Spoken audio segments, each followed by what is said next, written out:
Hey everyone, today I'm going to be showing you how to open Lloyds bank account online, and this is actually very simple. At first, head over to Lloyds bank account and then into the current accounts, and then you see that they have this bunch of options. First one is classic, second one is club, so you can check everything and see which one you want. Let's say we want the classic for now, so we click on classic and then we click on ready to apply.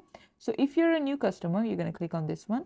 If you're an existing customer, you want to click on this one, and if you want to open a joint account, click on this one. So let's say we are a new customer, so we click on this one, and then basically to apply you need to be 18 or older and live in the UK, and if you're not an existing, you need to provide proof of identity, and then make sure you read through all of this, and then we're going to click on continue right over here. So let this load up. As you can see, there it says use your mobile phone, so let's click on continue, but I'm just showing this on the web. You want to do this on the mobile phone because they will be required to click a selfie of you to confirm the identification. So are you an existing customer? Let's say no. Do you have a UK current account? Let's say we do have one.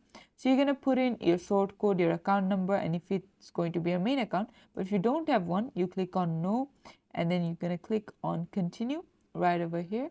You're going to put in about you, your middle name, your last name, and make sure it is completely in compliance with either your passport or ID, and follow only one, and just provide everything from there. So just fill out these forms and then click on continue, and this is how you can do it. Thanks for watching. Please leave a like and subscribe for more tutorials like this, and I'll see you guys in the next one.